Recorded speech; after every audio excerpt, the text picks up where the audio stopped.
from the Instagram account of The Atlantic, the GOP is a messy soap opera right now. Okay, fair enough. I get it. Nobody's perfect. But really, it's the GOP. They're a messy soap opera, right? It's not the Democrats, the one who sold us a faulty bill of goods, if you wanted to put it nicely, and then had their presidential nominee who swore he was going to stay in the race. I am running and going to win again. Drop out only after you failed to take out Trump and you start pushing, radical gender agenda on kids and the forced pharmaceuticals and the electric cars, all that stuff. That's not a messy soap opera. Okay. And of course, J.D. Vance's staff needs to take his phone away. Absolutely bizarre. But my name's Eric. This channel is called Report and Opine. Please like, comment, share, subscribe, hit the notification bell. I'm absolutely begging you. I'm begging you, please. Come on, please.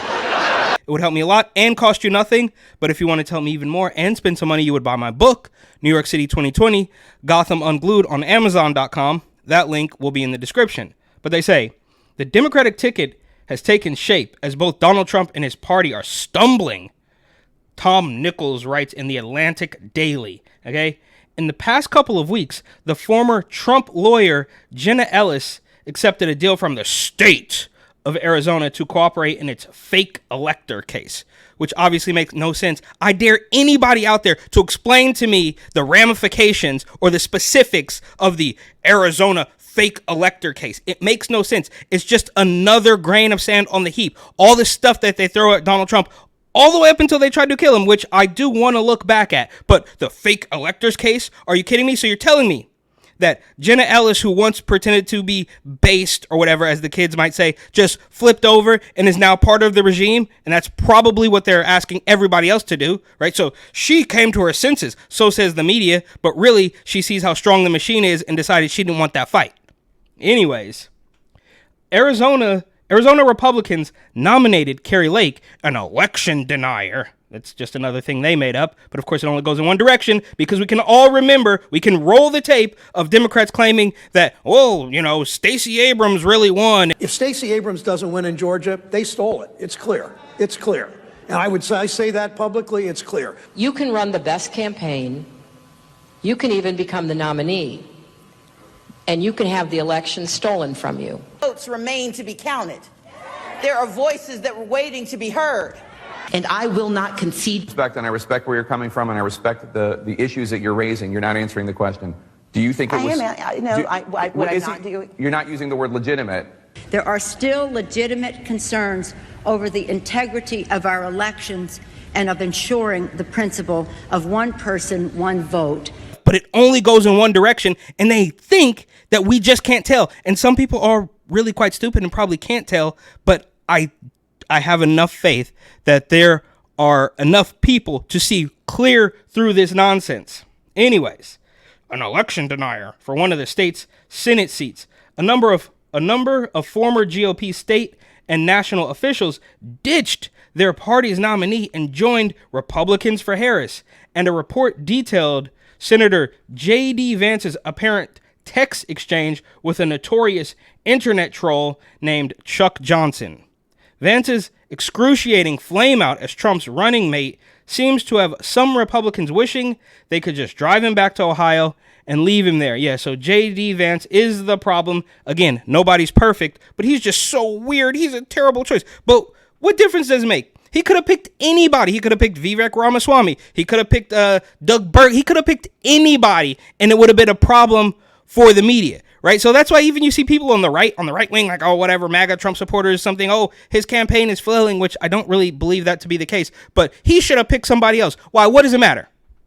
Right? I mean, he literally, he could have picked anybody, and they would still say it was a horrible choice. We all saw I believe it was the Washington Compost, of course, who with a headliner that said, here's why XXX is the perfect pick for Kamala Harris. They were just getting out ahead of her pick, knowing that they were going to go to bat for her either way. So the media, I'm preaching to the choir here. Obviously, the media is corrupt. But when these people are telling us that the GOP is in shambles right now, that's a self-fulfilling prophecy. They worked for years so that they could write this headline. And I do want to look back at some of the stories that got us here. But before that, then there's the former president, Trump's reactions lately are so unhinged, so hysterical, that they could pass for one of those scenes in a soap opera. Yeah. So, bro, this article is from 2 days ago, depending on when you're watching this. But they're pretending now that somebody didn't try to take a shot at him. Like they didn't try to blow his brains out live on stream in front of millions of people. Oh, he's unhinged. Bro, give me a break. You guys wanted this from day one. So while obviously the GOP is not perfect, I don't think anybody, well, maybe, I don't know, maybe some weirdos think a political party is perfect, but that is clearly not the case. But unfortunately, if you want it to live in reality, we are kind of at the point of choosing the lesser of two evils. But that's a completely different discussion to be had. But from the day he made his announcement on the golden escalators, all the way up through him getting shot, and President Bo Biden deciding he wasn't going to run for re-election, raises a lot of questions. So this from June 14th, 2019 says 4 years ago. So in 2015, Donald Trump stepped onto an escalator in the atrium of Trump Tower on 5th Avenue in New York and began descending into a lobby packed with cameras. It's safe to say the 10 or so seconds that followed are the most consequential escalator ride in history. So they titled the article, "The Escalator Ride That Changed America." It seemed like a stunt, and maybe it was, but nothing would be the same. That's because you guys freaked out, right? Are you hoping for people to believe that Donald Trump just ruined everything? Bro, he turned I guess he kind of did. He didn't ruin the media. The media was already ruined, but he certainly helped in exposing them. So from before he was even president, when he simply announced, they decided that he was awful. He changed everything before he had done one thing. And then, of course, from the Washington Compost on Inauguration Day, January 20th, or 21st, 2017, the campaign to impeach President Trump has begun. Why were you working so hard to impeach? And I get it. Like, people want to win, right? These politicians, they're so greedy and corrupt and despicable that they obviously want to win. But you went the route of impeaching him before he had done one thing. But then Bo Biden takes office and immediately decides that we're going to open the border wide up. There's no problems there. I mean, we're also, we're super scared of Rona. That's going to kill everybody, which we're already, we're like doing it all over again. There's a summer surge. Rona's going to kill you. Odd timing, but I've made several videos on that, I believe.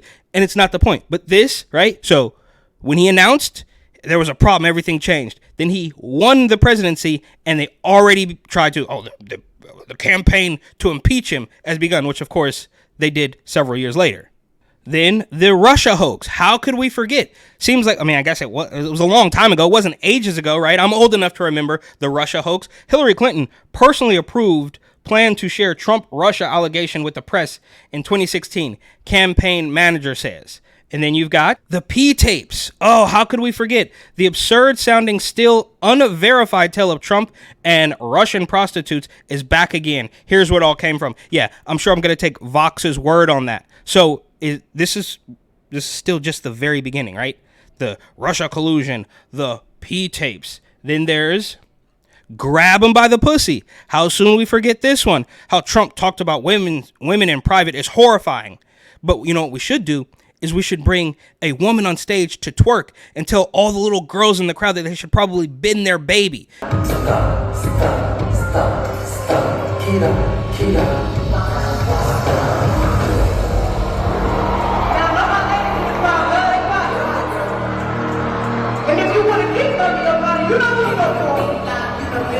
And, Kamala Harris is the only one that's going to let you kill your baby when you have decided you were going to be so much of a slut and take zero responsibility. But Trump is the problem because he spoke, he had some locker room talk with Billy Bush, and that was going to take him down, right? They were hoping. Like, that should have been the end of it. They didn't want to take a shot at him. They didn't want to corral some guy who, of course, was not part of MK Ultra, which likely means he was part of some other experiment, but that's a different conversation completely. Right? The grab him by the pussy tape should have been the end of it, and it wouldn't have got this far, but he just wouldn't, he wouldn't quit. Then there's the first impeachment of Donald Trump. On December 18th, 2019, the House of Representatives adopted 2 articles of impeachment against Trump: abuse of power and obstruction of Congress. On February 5th, 2020, the Senate voted to acquit Trump on both articles of impeachment. So I guess this is why these are all reasons why the GOP is a soap opera, because all of the things that the establishment left has thrown in his direction. So again, that's the first impeachment trial. And this is by no means an exhaustive list. I think they're roughly in chronological order from what I could remember, but this is what they were doing, right? And this is still long before somebody shot a piece of his ear off. Then the second impeachment trial of Donald Trump, okay, began February 9th, 2021, and concluded with his acquittal on February 13th. So we tried everything, right? Grab him by the because that's the rules they play by, is this weirdo celebrity gossip nonsense. So that should have been the end of it. And of course we have E. Jean Carroll, right? I mean, the crazy cat lady who is the epitome of what J.D. Vance was talking about. But we can't, you can't bring that up. And then, of course, Trump White House made deliberate efforts to undermine Rona response. So we know by now that Rona was all Donald Trump's fault. And that was a perfect catch-22, because I think now there's a lot of, not a lot, but a handful of, so-called right-wingers who say, oh, Trump is the king of the vaccine. Sure, maybe he is. Maybe he got that started, and weirdo little rat-faced Fauci. But it was seriously a catch-22. So if he pumps out this vaccine, then I guess some of the people that hated him are going to be forced to take the vaccine because they're scared of the virus. But if he doesn't, then the establishment left in the media, but I repeat myself, are going to claim that he doesn't care about people at all. But either way, it's Trump's fault. Now, obviously, I'm not huge on the vaccine, but I think it was just a political play that he had to do, and it showed the hypocrisy. We can also roll the tape of several high-profile Democrats saying, I don't trust a Trump vaccine. I would never take a Trump vaccine. If the Trump administration approves a vaccine before or after the election, should Americans take it, and would you take it? If the public health professionals, if Dr. Fauci, if the doctors tell us that we should take it, I'll be the first in line to take it, absolutely. But if Donald Trump tells us that we should take it, I'm not taking it. So the first question is the vaccine safe? Frankly, I'm not going to trust the federal government's opinion. And I wouldn't recommend to New Yorkers based on the federal government's opinion. And 6 months later, it's absolutely mandatory. You can't go into a gym or restaurant or movie theater without proof that you took it. I'd go to governors relating Republican and Democratic governors, and I'd say, we have to have this national mandate. We must do it. And we have to spread this message, or we're going to spread the virus. And we have to get in those communities, and we have to knock on those doors, and we have to convince people and put them in a car and drive them and get that vaccine in their arm. And once again from The Atlantic, this time not behind a paywall, the cases against Trump, a guide. 34 felony convictions, charges of fraud, election subversion, and obstruction. One place to keep track of all the presidential candidates' legal troubles. So one article so you can keep track of everything that we as the press and the Democrats, again, but I repeat myself, have thrown at him. Donald Trump's luck in the courts has turned. Oh, Trump became the first former president to be convicted of a felony when a jury in Manhattan found him guilty of 34 counts in May. Right? And they had been working on that for years. It's all obviously nonsense. None of these words mean anything, but New York State fraud, right? That's Arthur Engeron and Tish James, Big Shame James, I believe. How grave was the allegation? Fraud is fraud. And in this case, the sum of the fraud stretched into the hundreds of millions. Oh, he's such a bad man. Manhattan defamation and sexual assault. Here's E. Jean Carroll. So he's super guilty of that. The weirdo cat lady, right? She has a cat named Vagina. Her dog or her cat was named Vagina. And she's in the right, and she's going to get paid $100 million, billion, trillion. And Donald Trump is also going to pay $100 million, billion, trillion to the state of New York and Tish James. And then she's going to go sue a meat company, but that too is a different story. Oh, the hush money trial, Alvin Bragg. I mean, this is ridiculous. You threw all of this I thought this was the culmination of it, to be honest with you. After all of the previous lies from the P tapes and the Russia collusion and the grab him by the pussy and the impeachment, all that stuff, right? I thought this would be the end of it, but obviously it was not. So they throw all these cases at him. They realize he's not guilty, but they're trying to bleed him dry of money. Oh, Fulton County election subversion. Well, we don't really talk about that too much anymore, right? What happened to Big Fat Furious Fanny Pack Willis? She was a boss. It was a boss babe, right? She was gonna take him down, and she wore her dress backwards, or maybe she didn't wear her dress backwards. I don't need anything from a man. A man is not a plan. A man is a companion. And so there was tension always in our relationship, which is why I would give him his money back. I don't need anybody to foot my bills. The only man who's ever foot my bills completely is my daddy.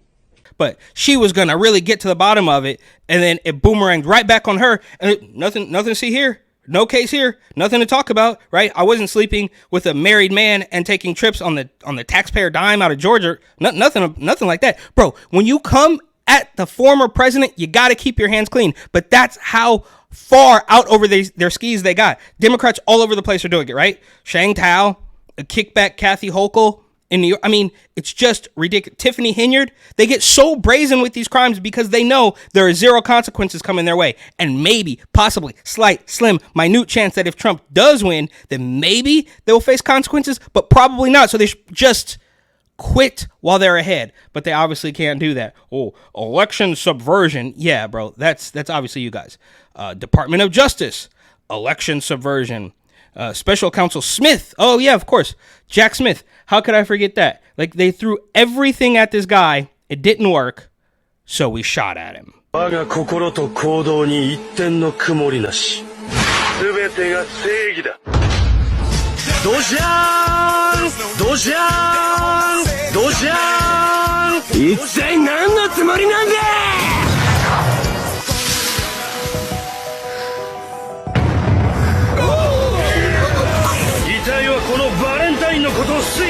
And of course, I almost forgot, Supreme Court restores Trump to ballot, rejecting state attempts to ban him over Capitol attack. So the insurrection, which is the scariest day since World War II and 9/11 and all this stuff, it's terrible. We're going to take him off of the ballot because that happened, even though it's happened with these weirdo transformer activists in random states where they take over and tell you that you should cut the junk off kids, right? Otherwise, look. The point is, what was it? 3 states, I believe, tried to get rid of him. Yeah. The outcome ends efforts in Colorado, Illinois, and Maine, and elsewhere to kick Trump, the front runner for his party's nomination, off the ballot. So all this happens, right? They try to get rid of him every which way possible. Then an embarrassing debate between Trump and Beau Biden occur. And I'm going to continue to move until we get the total ban on the total initiative relative to what we're going to do with more Border Patrol and more asylum officers. President Trump? I really don't know what he said at the end of that sentence. I don't think he knows what he said either. Did you ever watch the debate afterwards? I don't think I did, no. Well, what I want to get at is, what were you experiencing as you were going through the debate? Did you know how badly it was going? Yeah, look. Then Beau Biden says, I'm staying in the race, Jack. I'm staying in the race. I'll beat Donald Trump. I will beat him again in 2020. Well, by the way, we're going to do it again in 2024. Then somebody takes a shot at Trump and barely hits him. He survives. Take a look at what happened.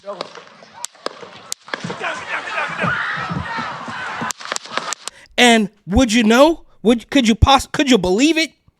That shortly after that, Joe Biden, or Beau Biden as I like to call him, decides that he's not going to run for re-election anymore. So what was the most popular president ever and got 81 million votes is now removed from the ticket, and the vice president, who was the least popular candidate, who didn't even make it to the Iowa caucus in 2020, nobody liked her, has now become the most popular nominee. So they completely swapped, and they want us to believe that the GOP is the one in shambles.